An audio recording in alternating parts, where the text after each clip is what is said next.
بسم اللہ الرحمن الرحیم۔ حضور اکرم صلی اللہ علیہ وآلہ وسلم نے فرمایا، جو شخص یقین کے ساتھ یہ دعا صبح کے وقت پڑھ لے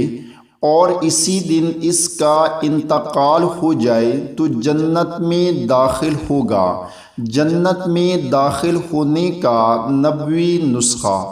اللہم انت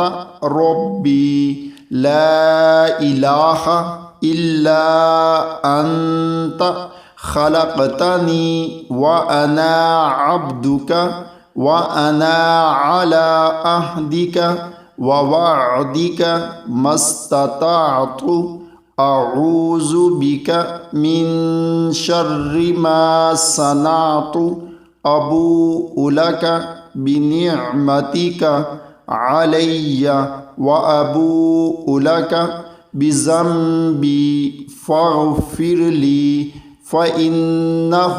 لا یغفر الذنوب الا انت